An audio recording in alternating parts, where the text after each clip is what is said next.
My name is Michelle Brown. I am 29 years old and I run a cleaning business. Some might think of it as dirty work. It seems that my family especially thinks so. However, I take pride in my job.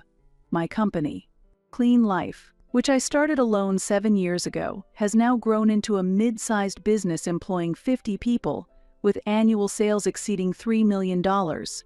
Yet, to my family, I was always just the janitor. This was particularly true for my brother Kevin. Kevin is 21 years old. He is studying medicine at a renowned private state university. His tuition fees amount to $60,000 per year. For the past 3 years, I have covered all the expenses that his student loans didn't, as our parents couldn't afford it and I wanted to support Kevin's dream. Lately, I often reminisce about my childhood. I remember the day I held my newborn brother for the first time in the hospital waiting room when I was 8 years old.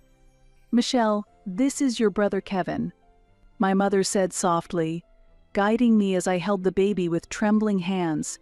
The warmth of that tiny life still lingers in my palms. "Please help take good care of Kevin as his big sister, won't you?" My father's words sowed a sense of responsibility in my young mind, which would shape my life thereafter. Our parents both worked, my father in a local small factory, and my mother part-time in a grocery shop. Although not wealthy, they worked tirelessly to prevent us siblings from experiencing hardship. Since elementary school, it was my routine to take care of Kevin after school, helping him with homework and making snacks. Although we fought at times, we cared for each other and were close siblings. Kevin's aspiration to become a doctor was sparked by an incident in the winter of his 2nd grade. He suddenly developed a high fever and severe cough. At first, we thought it was just a cold. However, that night, Kevin's breathing became labored. "Michelle, it's hard to breathe." I remember the midnight visit to the emergency room, his face pale and with an oxygen mask, rushed into the examination room. Diagnosed with severe pneumonia, he was immediately hospitalized. With our parents unable to take time off work, I, then a high school student, skipped school to care for him. "Don't worry, I'm here with you," I reassured Kevin as he lay crying with an IV drip. We stayed in a 4-person room. Kevin, weak under his oxygen mask, lay by the window. As his fever spiked at night and he tossed in his sleep, I would come after school and sometimes stay overnight to change his ice pillow and wipe his sweat. This girl really takes good care of her brother. I heard an elderly lady in the same room tell a nurse. 3 days into his hospitalization, Dr. Anderson came for a round. A kindly middle-aged doctor with a gentle smile, he reassured us, "You're doing well. You'll get better soon." Kevin nodded weakly. "The doctor is kind yet seems so reliable," Kevin murmured. A week into his stay, a little girl in the same room had a seizure at night. Dr. Anderson rushed in and skillfully handled the situation, with Kevin watching intently. "Amazing," he whispered in pure admiration. On the day of his discharge, Kevin thanked Dr. Anderson. "Dr. Anderson, I want to be a doctor like you in the future," he declared. Dr. Anderson smiled kindly. "Well then, you'd have to study hard. And remember to always be kind," he advised. "Yes, I'll do my best while learning from my sister," Kevin responded. As we left the hospital, Kevin looked back at the ward. "Michelle, I promise, I will become a doctor and help those in need," he said, his eyes shining like never before. That experience was what sparked Kevin's dream of becoming a doctor. Afterwards, I started working part-time in cleaning to help with household expenses and to contribute even a little towards my own tuition. Initially, I thought it was an embarrassing job. However, I soon realized that cleaning requires invisible effort and definite skills. My first job was at a small local clinic. Early in the morning, I polished the waiting room floor, wiped the windows, and cleaned the toilets. The clinic director once told me, "Thanks to you, Ms. Brown, our patients can receive their treatments in comfort." Those words profoundly changed my perspective on cleaning. "The place looks like it's brand new after you clean it up, Michelle," A customer once told me, a compliment I still cherish to this day. After graduating high school, I joined a major building maintenance company. Cleaning supports people's lives. I was drawn to this job believing this. While working on site, I learned the techniques and know-how of cleaning and management. In my second year with the company, I was entrusted with cleaning a large commercial facility, a crucial job overseeing more than 100 staff members. The cleaning work was relentless, from early morning at 4 a.m., before the store opened to late at night after it closed. Sometimes I had to manage both the late night and early morning shifts. Occasionally, I also had to work many hours of overtime to cover for staff who suddenly took leave. Those were incredibly busy days, but the experience became a valuable asset to me. Our cleaning staff included a diverse range of individuals, from elderly workers to housewives, each with their own circumstances. Elderly staff members, despite their excellent cleaning skills, often had to quit because their bodies could no longer keep up.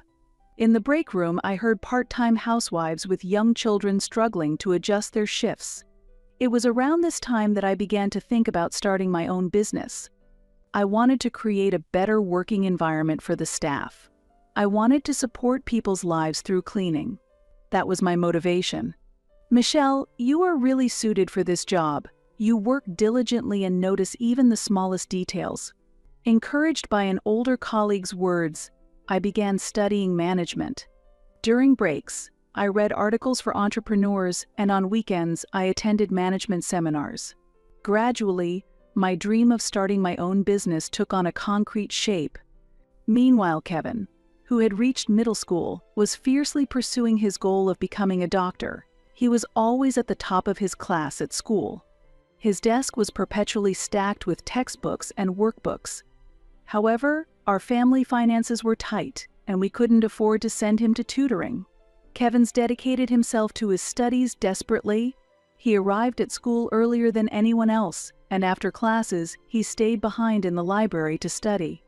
On weekends, he was at the state library from the moment it opened. Kevin, you're working so hard every day. You'll surely become a wonderful doctor. My mother's words were filled with both pride and a tinge of sadness. I was just as desperate during his high school entrance exams. The high school Kevin wanted to attend had a slightly higher academic standard, but I didn't want him to give up. Don't worry, I'll support you with all I've got, I told him, buying him reference books with my own salary. I also secretly bought him snacks when he seemed tired. On the eve of the exam, I stayed up late with him, calming his nerves. Michelle, what if things don't go well tomorrow? Don't worry, you've done enough, Kevin. The joy of finding his examination number on the pass list on announcement day is still vivid in my memory. Kevin hugged me, crying. It's all thanks to you, Michelle. Thank you so much. At the age of 25, I resigned and finally decided to start my own company. I had saved $30,000 from my part-time jobs and as an employee, desperately accumulated over the years. I went around to banks with my business plan, but none took me seriously. The cleaning industry has too low an entry barrier. There's too much competition, they said. Starting a business as a woman is still seen as a risk. These words nearly crushed me repeatedly, but I did not give up. My first job was through an introduction from an older colleague from my part-time days. It was routine cleaning at an elementary school where her friend worked. The salary was low, but this was the start of my company.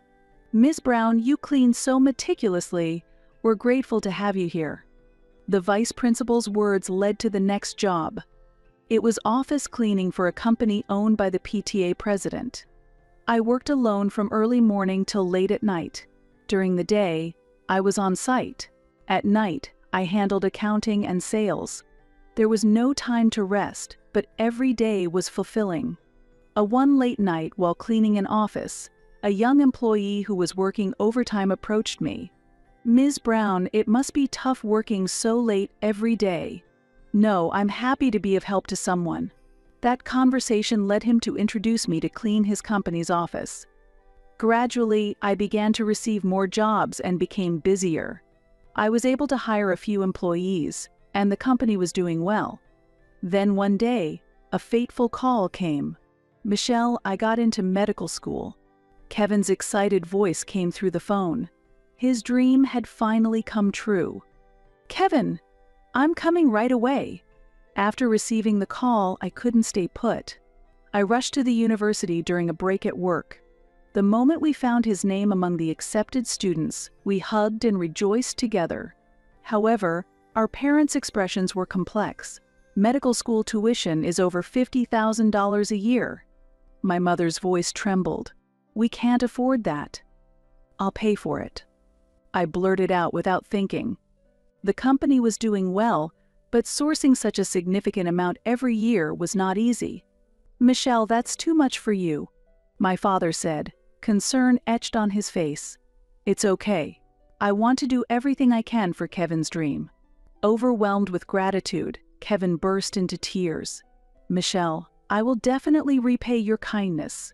Inspired by his words, I worked even harder. Every day, I went out to secure new contracts, striving to minimize labor costs by working on site myself. Seeing my relentless work, one of my employees approached me. "You're pushing yourself too hard. Let us help with what we can." I took his words to heart and began delegating more tasks gradually. The company steadily grew, and the number of employees increased. However, in exchange, I drastically cut back on my personal life. I refrained from buying new clothes and worked even on holidays. Yet, whenever I saw Kevin striving in medical school, all my fatigue seemed to vanish. However, Kevin's acceptance into medical school gradually changed our parents. The first sign of change was at a family memorial service. "Our Kevin has been accepted into medical school," my mother proudly told each relative. With each telling, she received praises like, "Impressive," and "How commendable," and her face lit up with pride. When an aunt asked, "Is Michelle still in the cleaning business?" my mother's face clouded over slightly, and she answered vaguely, "Well, yes." My father also changed. He began to bring up Kevin at his weekly chess gatherings. "My son says he's going to be a neurosurgeon." "Ah, your son is really something else."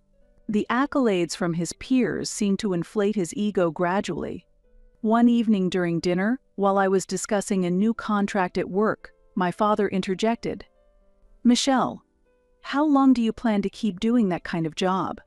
My mother chimed in, "Right. Kevin's classmate might introduce him to a medical office job. It's much better than cleaning." My heart froze at my mother's dismissive reference to my job as just cleaning. As Kevin's performance in medical school became known for its excellence, our parents' attitudes escalated further. They began to boast to our neighbors and at the hospital during his internships. "Our son is so well regarded by the doctors. He might stay on at the university hospital." My mother's voice would rise with each story. During the end-of-year cleaning, as I tried to teach some professional cleaning tips, my mother looked at me with a hesitant expression. "Michelle, it seems this kind of job suits you." My father even began planning his retirement, banking on Kevin's future success. "Once Kevin becomes a doctor, we won't have to worry about our old age. Working at a big hospital, he'll easily make over $200,000 a year," he speculated. Conversations at home gradually revolved solely around Kevin. I felt as if my existence was fading into the background. At family gatherings, my mother started avoiding topics about my work. "Michelle is. Well, she's managing," she would say, quickly followed by, "But Kevin." One day at a neighborhood Christmas party, a decisive moment came. "Your son is in medical school? That's really impressive," a neighbor commented. My mother responded proudly, "Yes, perhaps it's a result of our upbringing. We've inspired him to pursue a dream in healthcare." I was shocked by her expression at that moment. It seemed my daily efforts to pay his tuition had been erased from my parents' memory. My decision to leave home stemmed from these experiences. Keeping a reasonable distance, I managed to maintain a relationship with my family. However, a significant event soon shattered our family dynamic. It began in the autumn of Kevin's senior year in medical school. Kevin started dating a fellow medical student, Tiffany. They met during an internship at the university hospital. She was talented and beloved by everyone. Kevin was instantly smitten. Tiffany is the only daughter of a family that runs one of the top general hospitals in New York. Kevin's voice over the phone held a note of pride. It turned out her father was the director of a general hospital. That's amazing. But I'd like to know more about her. Can you introduce me sometime? Ah, yeah. Sure. But it's exam period now, so maybe later. This exchange was repeated many times. Even after a year of dating, I had yet to meet Tiffany. At first, I didn't mind. Medical school is busy, and I was busy with work too. But a sense of discomfort lingered. One day on my way home from work, I accidentally saw Kevin and Tiffany in front of a high-end restaurant, chatting happily. Just as I was about to call out to them, I saw Kevin's expression darken. He hurriedly ushered Tiffany inside the restaurant, pretending not to notice me. At that moment, I couldn't understand why my brother was avoiding me. Then, that call came. Michelle, about this year's Christmas party. My mother's voice carried an unusual weight. Maybe it's better if you don't come this year. I was taken aback for a moment, doubting what I just heard. Our family's Christmas party was a never-interrupted tradition, one I had always attended no matter how busy I was, even when I started my company or during delicate times in our family relationships. Since my childhood, this party has been a cherished memory filled with my mother's homemade cakes, my father dressed as Santa Claus, and exchanging handmade gifts with Kevin. It was a precious time to affirm our family bonds. What do you mean? Well, Kevin is bringing Tiffany, and her parents will be coming too. My mother's words were hesitant, as if hiding something. That moment brought back memories of the past, the night I stayed up caring for Kevin when he had a fever in elementary school, and the days I encouraged him during his middle school entrance exams. Those memories now felt like a distant past. The truth came directly from Tiffany herself. In fact, I had already met her a few months back. It was a fateful encounter on the day of a cleaning service bid at the general hospital. After finishing a presentation with other contractors, I was checking documents for the next project in the hallway when a hurried woman nearly bumped into me. "Oh, I'm sorry," said the young woman in a lab coat, apologizing deeply. While thinking she looked familiar, I glanced at her name tag. It read, Tiffany Owen. Realizing she was Kevin's girlfriend, I couldn't help but speak up. "Are you Kevin's?" She looked surprised. "Yes, but I'm Michelle, Kevin's sister." Tiffany appeared momentarily perplexed but quickly smiled warmly. "Oh, I've heard a lot about you from Kevin, but he never showed me a photo." Our conversation naturally flowed, and before I knew it, we were deeply engaged in discussion. Tiffany was an intelligent and kind woman. I could see why Kevin was smitten. "Could we keep this between us?" Tiffany suggested. "I think it would surprise him. He would be surprised when we reveal to him we've become good friends." I thought it sounded fun and agreed to keep our meeting a secret. However, looking back, perhaps Tiffany wanted to keep it secret out of consideration for me. We occasionally met for coffee after that. Then, the day after my mother called about the Christmas party, Tiffany contacted me. "Michelle, there's something I need to talk to you about." Her voice trembling. We met at our usual cafe, her eyes red as if she had been crying. "Michelle, I can't stand it anymore," she said, her voice shaking. "About the Christmas party. Maybe I shouldn't say this, but I think you have the right to know." Tiffany took a deep breath and began to speak. She had accidentally overheard a conversation between Kevin and my mother. She heard them saying, "Tiffany's family shouldn't find out that his sister is a janitor." That phrase struck me like a sharp blade. If they find out about Michelle being a janitor, Tiffany's parents might not accept our relationship, and it could even affect my future career prospects. I felt as if my 24 years bond with my brother crumbled in an instant. Kevin had proposed excluding me from family gatherings, seeing me as an obstacle to his future. When I heard these words, something quietly but surely broke inside me. More shocking was my parents' reaction. "Don't worry, Michelle will understand. Considering your future." The world of medicine is really special. They seemed to sympathize with Kevin's reasoning, as if my feelings as a daughter were less important than maintaining a social facade for my brother. Since childhood, I had lived with the phrase, "because you're the big sister," and sacrificing for my brother had seemed natural. But now, that natural felt profoundly unstable. Tiffany continued, "Actually, I've kept it a secret from Kevin for a long time, but my mother has been a janitor at a hospital for over 20 years. She met my father there and they married, but she continued to work even after marriage. She worked with pride." Tears welled up in her eyes as she spoke. "My mother always said, cleaning is an important job that protects people's lives." Deep gratitude for her mother shone in Tiffany's eyes.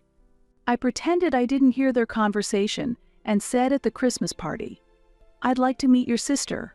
Then Kevin. He called the cleaning job embarrassing and referred to you as just a janitor. Tiffany's tears spilled over as she spoke.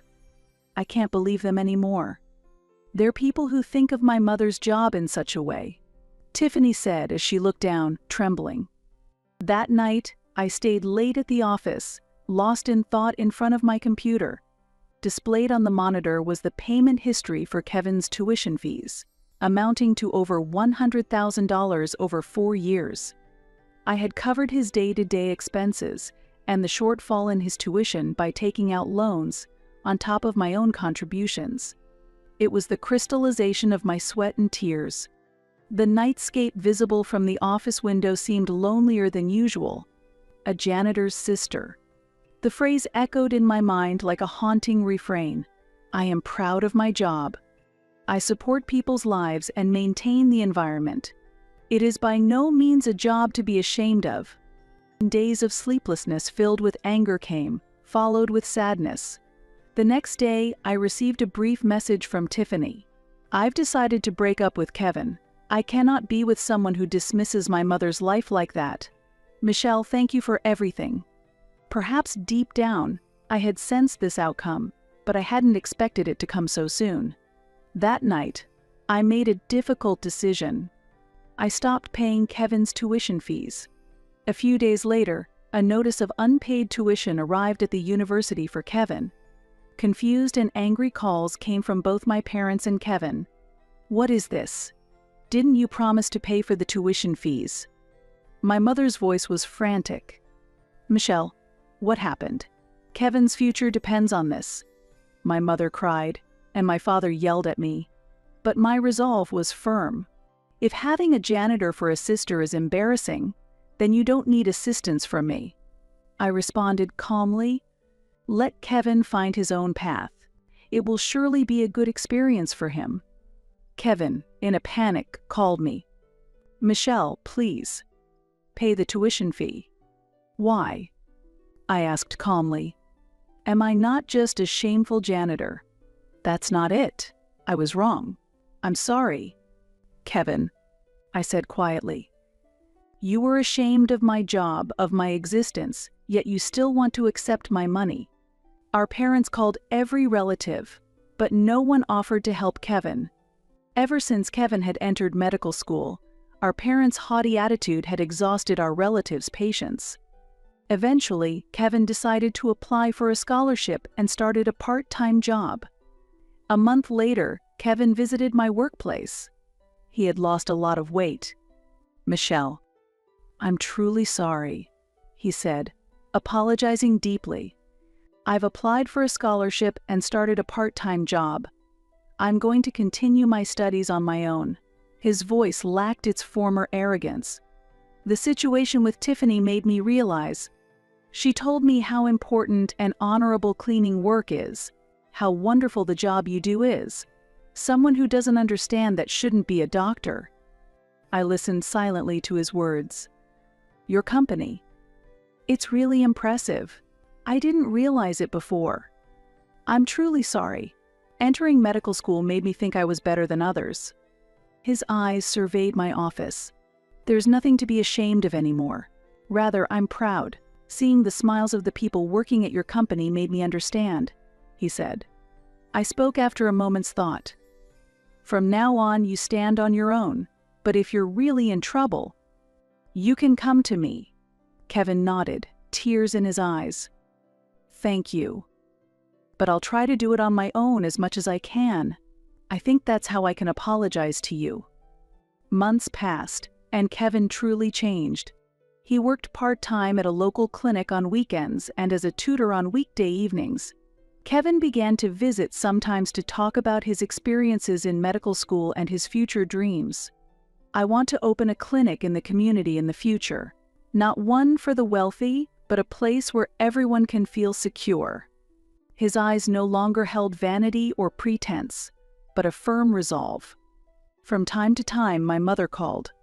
Michelle, I'm really sorry for trampling over your feelings. Her voice laden with deep regret. My father sent a letter. Michelle, my daughter, I am proud of your strength. We were wrong. If you can forgive us, let's be a family again. I've put off responding. I need time. But I believe that one day we can come together as a family again.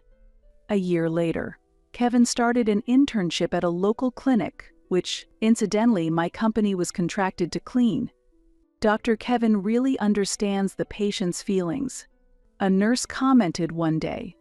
Kevin chatted amiably with the janitors and became a doctor who empathized with his patients' anxieties. Now, our sibling bonds might be stronger than before. Not based on ideals or pretenses, but on a reality where we understand each other. And Kevin came to understand the true value of cleaning work. It's not just cleaning. It's a job that proudly supports people's health and peace of mind.